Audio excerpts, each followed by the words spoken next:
Hello and welcome back to the Solo RolePlayers Podcast. I am your host PJ, and today on the show I am thrilled to bring you CEO and founder and chief author of many of the titles over at Free League, Tomas Härenstam. Welcome to the Solo RolePlayers Podcast. Thank you very much. Good to be here.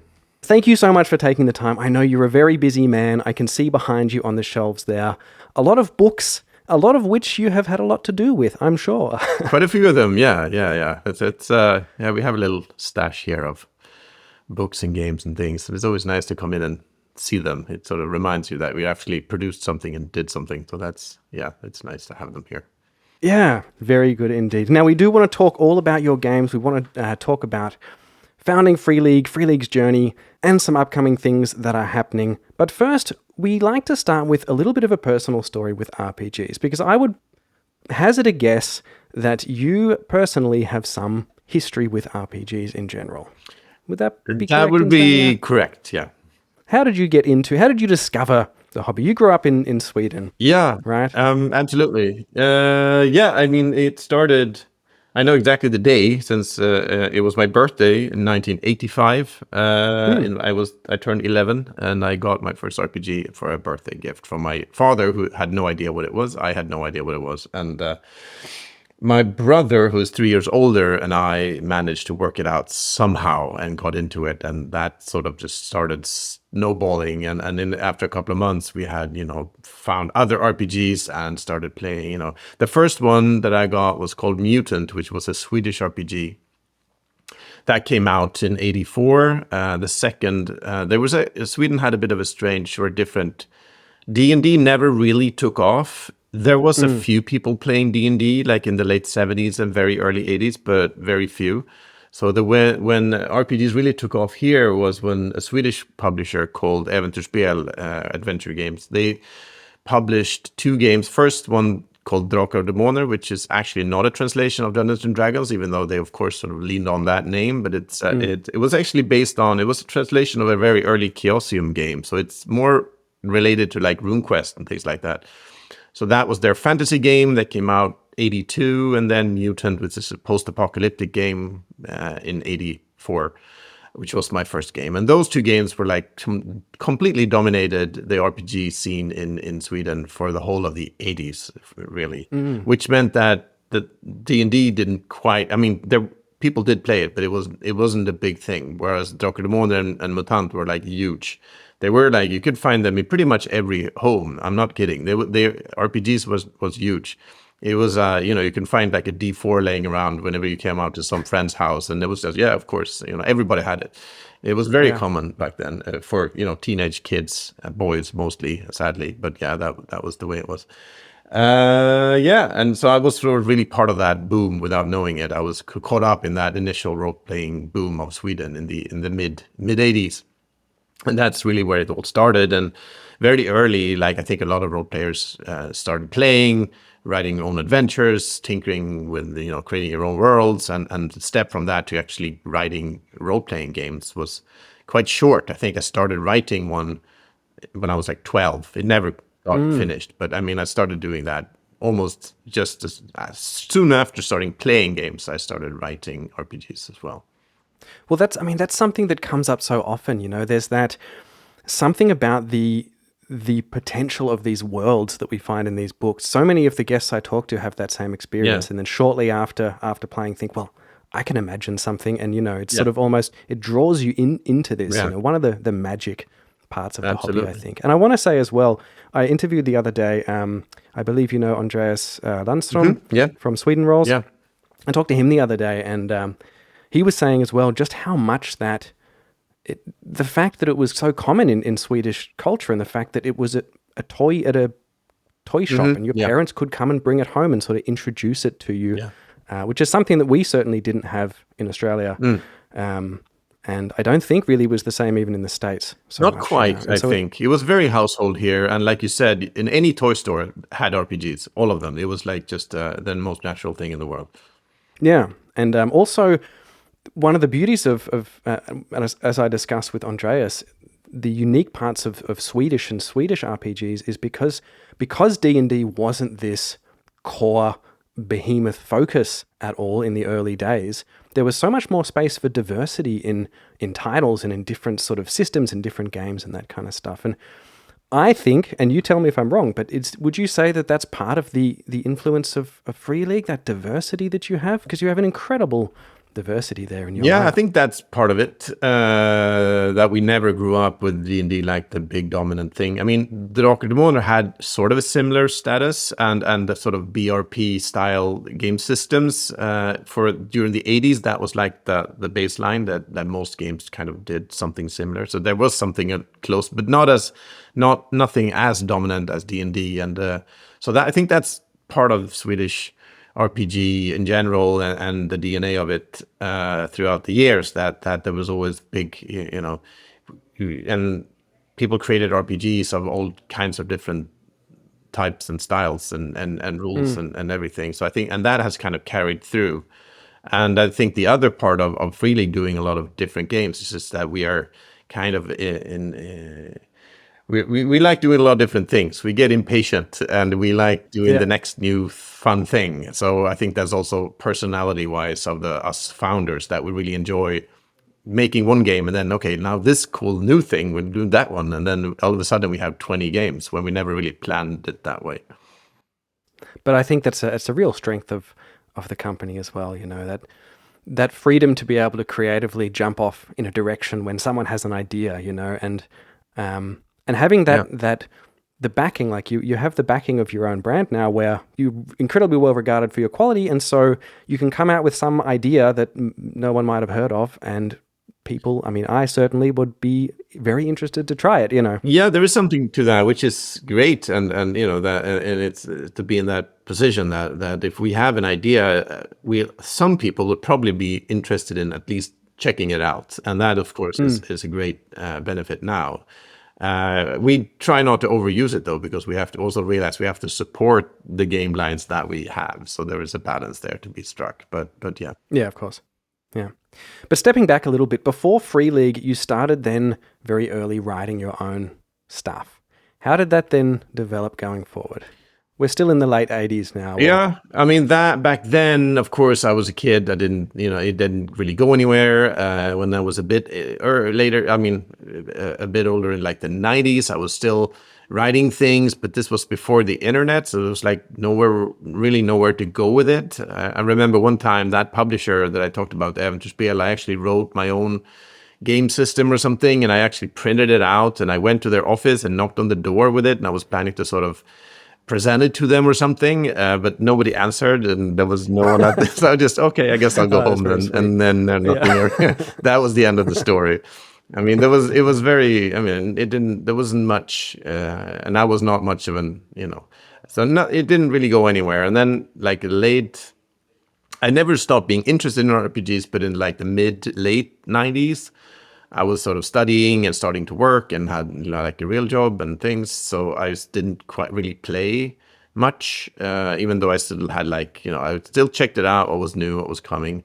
And around that time was also, at least in Sweden, there was a bit of a slump for tabletop RPGs in general, I think, because Äventyrsspel, the company I told you about, they went out of business in the late 90s. So for a while there was no real publisher of RPGs, very a few very small ones, but nothing. So it's sort of almost died out, not quite, but it went, and it definitely went down. And that was around the time I didn't play much. But then things changed, like in the early 2000s. There was a bit first of a resurgence, and there were like two companies that started out. One of them called Järnringen, the Iron Circle, they did a new edition of Mutant, which was my original game. And that caught my attention because that was kept on being like my favorite. And I thought their new edition looked really good and was really cool. And so that I started sort of checking it out, and it took actually a few years. And then I figured, well, I actually have to play this, because I started buying the books and I drew my wife into it, and my brothers who had been playing with when I was a kid, I drew them back into it and started sort of playing RPGs again. And then that took off. And around that company, there was also an internet forum, like, so that way I started meeting other people who were playing RPGs again, and that community started to grow. And when playing with my family was not quite enough, I found another group through that forum, and that kind of grew. And on that forum were also 3 other people that ended up being Free League. That was so Wow. we're all met through that forum. That was particularly Costa and Nils, who were mostly into Coriolis, because the first edition of Coriolis was released in like '07 by the same company, Jan Ringen, who did that new edition of Mutant. So they were sort of focused on that, and that's why it's called Free League, because Free League is a faction in the world of Coriolis. That's where the name comes from. So that they were focused on doing that, like writing freelance stuff. I was mostly doing things for Mutant, and then Christian, who is sort of our graphic designer who did that as a day job back then for like other stuff. He was also mostly into Mutant. So the 4 of us sort of started finding each other, working together a little bit. So that's kind of how that I got back into RPGs, and also the RPG scene in general kind of started growing again from being almost gone around the turn of the millennium. But in the early 2000s, it sort of picked up again, and it kind of grew from there, I guess. And then I guess Free League then is sort of a big part of that, or riding that wave and that resurgence of coming up. Do you remember the first sort of conversation going from just talking about being lovers of RPGs on these forums and meeting these other people to actually deciding to do something with it? Do you remember what that was like? Yeah, I mean, I did, because that was just what I was doing. I played the new version of a new edition of Mutant with, like those groups. But then I was always interested in rules. So I started tinkering with house rules, and that house rule document grew. And then I sort of, well, let's just put that into and it turned out to a whole new rules system, because I enjoyed doing that. And then this was in the age of like PDFs, and also print on demand started taking off. So I did like a print on demand version that I walked around with on like the conventions that were around here. And I think that caught the eye of actually the Jan Ring and the publisher, because they were working on another game, a fantasy title, and asked me and another person if we wanted to write the rules for that game, or help them write the rules basically for that game. And that really started things off. And this was there was no money involved. This was, they were so small back then that everyone who wrote RPGs did it for fun. There was like, if the sales would cover the print costs, that was great, because there was like absolutely no way to live off of it or anything like that. It was purely something you did. That was our attitude back then, completely. But then that I started doing that with them, and then like 2 years later, around like 2010, I think, 2011, Jan Ringen closed down, because they probably felt that they took it as far as they could. But then we were in the middle of developing this fantasy RPG that they had started, and then they asked us, me and the other people who were Free League, who were then just a freelance group of it wasn't a company or anything, if we wanted to take that over, that project, and complete this fantasy RPG and publish it. And that sort of became the start of Free League as a company, because then we had to create a company to be able to publish a game, basically. So that's when it turned into something a bit more solid and actual, well, a business, not in the sense that we live off of it, but it was a proper company. So then it turned into something solid, I guess. Yeah. What was those, when you talked about just mucking around with creating rules for like different rule sets for Mutant? Yeah. What did that look like? Did we see that Yeah, still? I mean, I was always interested. I always thought game rules for RPGs was a lot of fun. So that was that came naturally to start tinkering. But what really inspired me back then was also like the Forge movement of indie games. I thought that really was an eye-opener for me for what, RPGs how they could work, and having rules that truly supported the theme of the game, and kind of brought not just a purely very heavy simulationist systems that were like in the 90s, but having like scaled down systems that really sort of pushed the theme of this particular game and created, sort of supported some particular way of storytelling. I think that was super inspiring, and that was really sort of got me into thinking along those lines, and that was inspiration for these new rule sets that I did. I mean, there was games like Fate and Mouse Guard and Burning Wheel and Apocalypse World and others. There was so many games back then of that sort of style, and they were very inspirational. I did feel, though, even back then, that some of the indie games were sort of hard to approach. They were not really approachable, and maybe difficult for new people to get into. If you weren't really part of the indie crowd, they were not really easy to access. So I think even in the early days, I think since I wanted something that was sort of bridged the gap between like the traditional and the sort of more indie style games, and that, well, it became something called neo-trad or something, and I think that's really what we were sort of doing even early on, and that so in some way we've sort of continued along that line ever since, I guess. Where did you feel like which release through Free League at the early days you felt like you had really were beginning to make it, you know, like beginning to have these games that were well respected and starting to reach out further than just the local market and stuff as well? What sort of point was that for you? Yeah, there was a couple of points. I think one of the big ones was we released 2 games, that fantasy game I mentioned, and then another fantasy game the year after, now around 2012, 2013. But we also, one of the big dreams back then was to do a new edition of Mutant or Drakar och Demoner, the 2 original big Swedish titles. So we had a discussion with the owners of the Drakar och Demoner brand.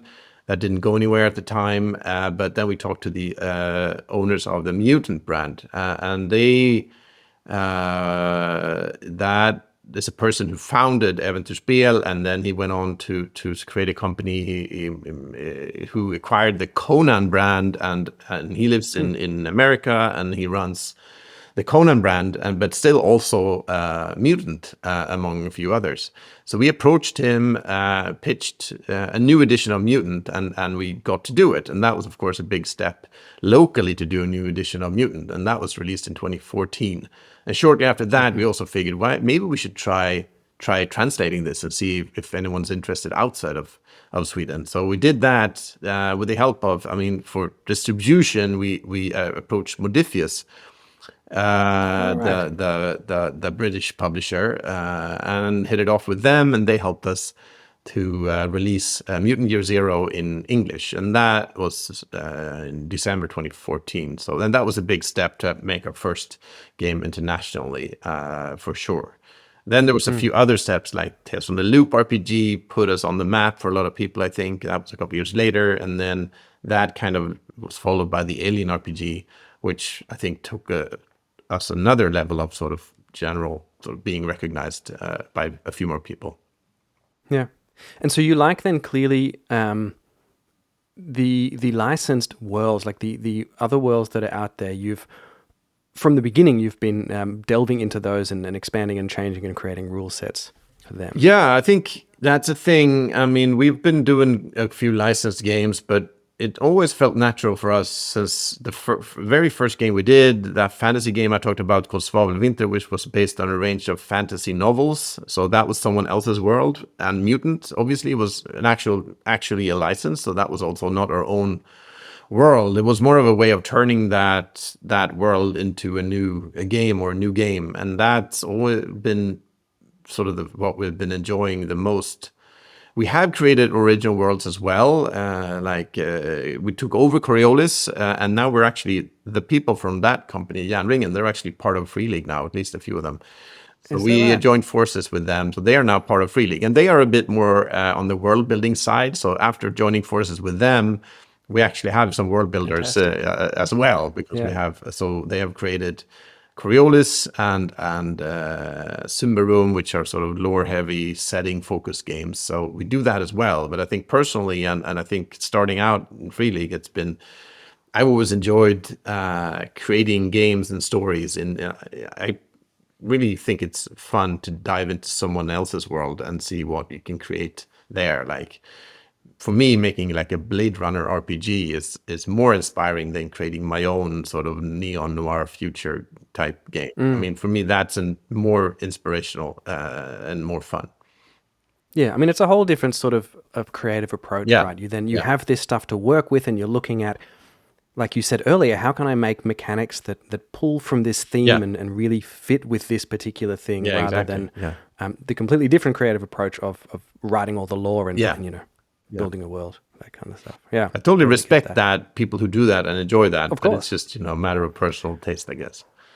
Yeah. But I mean, it's clearly very important in the Yeah. RPG Oh, yeah. industry. You need both, right?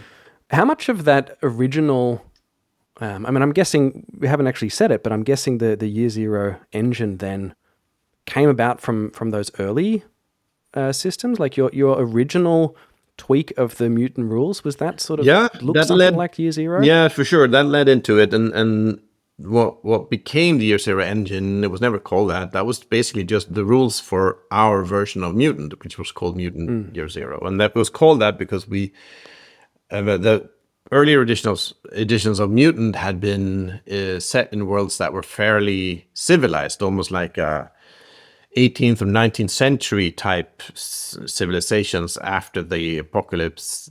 Word sort of, but I wanted to do something that was closer to the apocalypse, a bit more uncivilized, I guess, and going back further in the timeline. So that's why it was called Year Zero. So it was sort of the beginning of that world, and then the rules were reflected that. So they were sort of focused on survival, exploration, all of that stuff, and that's why we called it Mutant Year Zero. And that was basically just the rules that we devised for that game.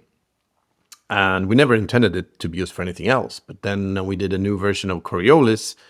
There was a lot of tinkering with the rules. We didn't intend to use those rules for Coriolis. We tried lots of different systems and things.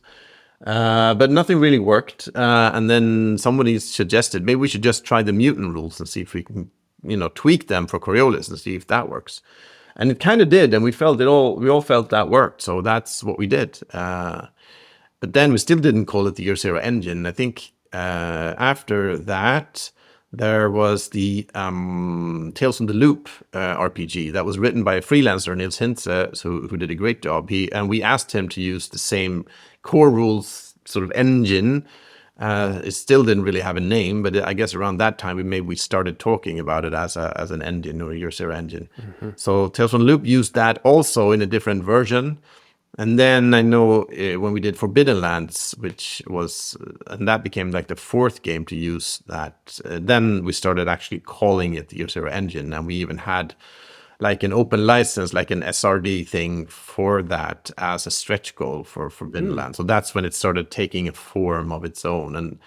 And so that just because we figured, why not? It helps to have we really feel that every game needs rules that support that particular game and those themes, but you can still keep some of the very core mechanics, and that helps. Yeah. I think players who have tried one to try another, and it's a bit faster and easier to get into if you kind of know the very basics of the rules. Yeah. So and not reinventing the wheel just Yeah. for the sake of it. Yeah. I mean, that doesn't necessarily come up with a better result. Exactly. Yeah. The thing that actually got me into Free League and made me even aware of your company at all was Dragonbane. And it wasn't even because Dragonbane was at the time being talked a lot about as a system, but that wasn't the reason I came across it. And I wasn't that plugged into YouTube and all the stuff that was, that makes RPGs popular. Yeah. Or at least the people that find them. The reason I found it is I started hearing it being talked about as a game that provided quality solo rules and allowed you to actually play the RPG solo. That is how I discovered Free League. Yeah. And it's kind of also how I started getting into solo role-playing. It was Dragonbane that I saw people talking about. If you want to try solo's great. Check out Dragonbane. It comes in the core box. Yeah. Alone in Deep Fall Breach comes in the core box. You have everything you need there to play. It's not just a PDF that you can print off and an afterthought. This company are clearly considering solo a legitimate enough approach to playing that they're putting this thing in the box. And that is how I found Free League at all. Yeah. And a lot of people, I mean, Free League, we talk about Free League a lot on our podcast and in our Patreon community and all that sort of thing. And you come up often as maybe the key advocate to solo play from a publisher. I don't think there are any other website, even you have on your website a solo section. These are the games of ours that you can play solo, you know. For all the other publishers, at least, I mean, it is starting to change, but that's just not done, you know. And so from behalf of our community, thank you very much for that. That's great to hear. But how on earth did that come about? How did you even to find out about solo and start taking it seriously and advocating for it? I have to think back when we first did it. I have to kind of reach back and figure it, because now we're basically doing it for every game we can. So now it's just a natural thing. I think I wish I could say I was I was an early solo gamer myself. I can't really say that's the case, but we realized pretty early that solo gaming was really taking off. I mean, it's just, as online gaming also, like VTTs took off. And I think we always had the position that we want to be where our gamers are. I mean, and see what, and bring the games to them in a way that they can play them and enjoy them. And solo is a great way to, you can play solo only, or you can play solo in between sessions with others. And it's just a great way of a new way of interacting with an RPG that we just felt is something we should do. And I think very early on, we also approached Sean Tomkin and Matt Click, who did the Ironsworn games, and they were early sort of positioned as the masters of solo role playing. So we figured we need to talk to these people. So we did, and now they were actually they haven't done the solo games for every game that we have, but quite a few of them. And did a great job. Great Dark as well, right? I was just looking at that. I was recording a first look at the Great Dark this morning. And that's exactly Sean and Matt as well, right? They did the solo system for the new edition of Coriolis. And of course, they did it for the One Ring and a bunch of others there. So that they did it for the new edition of Alien as well. And so now it's we just feel that's such a great way of giving extra. And a new way of interacting with the game. I think, they also did it for Dragonbane, I believe. Yeah, they did. So that was one of the earliest where we included it in. I think maybe that was the first one where it was like part of the core game from the beginning. And and it felt like a nice way to play. I mean, Dragonbane is a fun, crazy game, and having this additional way of interacting with it, and I think they really did a good job of focusing it to a pretty specific experience, the Alone in Deep Full Breach thing. I think that's a great way of really making it its own experience. So it's actually creating an experience around the solo gaming rather than just adding a few tools to play anything. But this one, I think they did a good job of focusing the solo gameplay in a great way. So I think our cooperation with them has really helped our solo systems and solo offered in our games a lot. So I do think it was a really inspired approach. I've talked to Sean a fair bit about his design and stuff as well, and I think that we were talking about this the other day on one interview I was doing, or one show I was doing, and what you say about that specific design for Dragonbane, rather than just being a collection of tools to allow you to play solo, I think that was really inspired because it is its own experience, but it doesn't cut you off from playing Dragonbane with other solo tools, as you would, And in fact, when I started my solo play outside of this Fallout experiment I was doing, I started with the Alone in Deep Full Breach rules, really enjoyed it, and then very quickly my story got bigger than the rules. I mean, something started happening, and it's like, well, we have to travel all the way up to, that bit on the map. That looks cool. And then all of a sudden I just switched and pulled in Mythic then and just started playing, and then started sort of developing my own tweaks and stuff. But it's often touted as a great starting point for people because it does have enough structure and enough sort of guidance to get people started playing solo. Yeah. And then you can just go off and do whatever you want. want. You just need that place to start. Yeah. Yeah. Because understanding what solo roleplay is one of the biggest challenges in the hobby, I think. Sure. You know, people are interested in it. They don't have any idea how it works. And even I interviewed Andreas the other day, and we were talking about some solo stuff for his current Dragonbane Kickstarter thing. Yeah. And he's like, I don't understand how it works. I'm interested, but I really have no idea what it even looks like. And I feel like that is so common. And you guys, by providing these kinds of tools and stuff, really helps introduce people into the hobby and helps shine a light on it. So yeah, really, really great. Yeah, I mean, as you mentioned there, we also rebuilt our website. I guess it's a year ago now, maybe 1.5. And then we figured we should put that front and center, just like, you know, have that as one of the ways of approaching RPGs. And I think so, along with like VTTs, and just sort of have that front and center, I think is just to show that you can actually approach these games in many different ways. Yeah. Moving on just quickly from Dragonbane to what Dragonbane was my favorite. It still has a special place in my heart. But I then started getting my teeth into Forbidden Lands, and that really, really sings as well as a solo experience because of the procedural stuff involved there and the rules that you put in the Book of Beasts then. Really, really fantastic, great experience. But that as a project, as a system, and as a world, that isn't a licensed system. This is one of your own then. Yeah. How did that come about?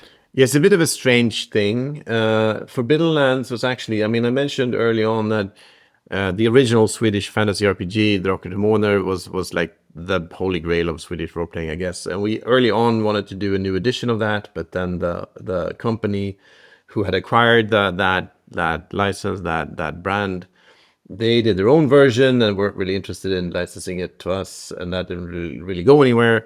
We had some discussions throughout the years, but then we, in the end, decided, okay, we did actually an art book with one of the most sort of the most famous illustrator for Drakar Demoner back in the 80s, and he had a very specific style. Oh, cool. His name is Nils Gulliksson, and he has his style of fantasy drawings from the 80s.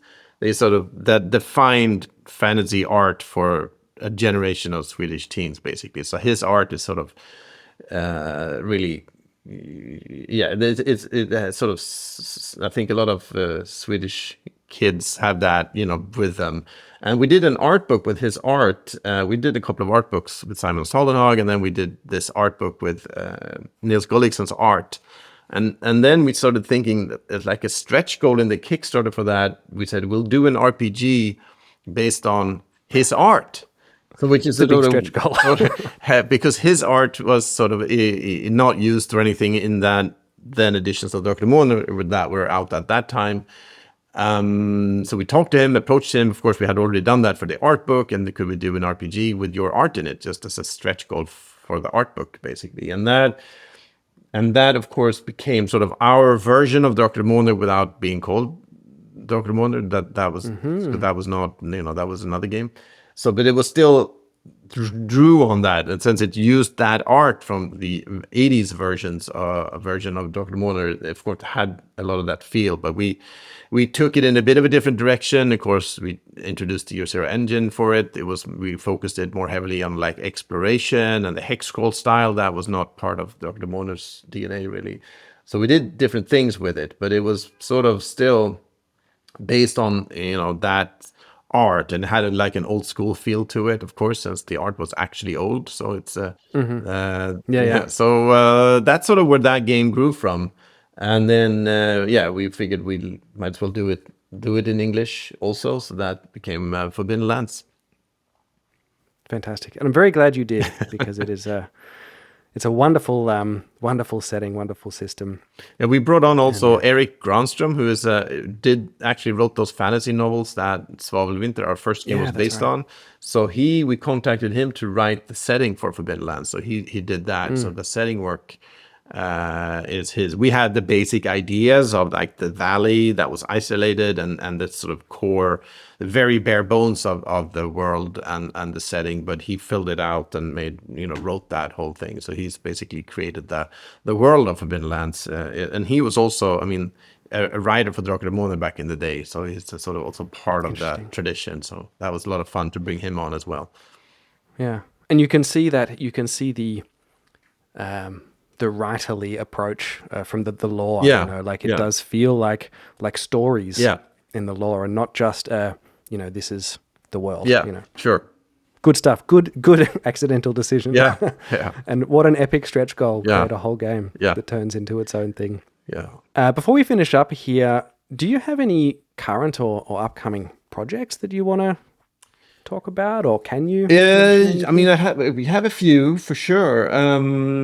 One of them, I think, that'd be fun to mention, is that we're doing soon a new RPG. We're working on it already based on the Invincible superhero comics. It's our first superhero RPG, which is going to be fun to do. And it will also most likely, at least that's the idea, to have a solo component to it that will be part of the core game as well. So that's coming up very soon. We're running a Kickstarter for it in a couple of weeks. So that's something to keep an eye out for. Yeah. And also, I believe the latest Dragonbane content, that's still open for late pledge? Yeah, we're just opening it up for late pledges now. So that's for like 2 expansions for Dragonbane. It's a cities book called Arcand, and then a book of magic, which basically more magic for the game. So, and that Kickstarter, that was completed in like June, I think. And we're deep into editing and finishing up everything now. So that's coming out. And the late pledges are open. So that's also coming.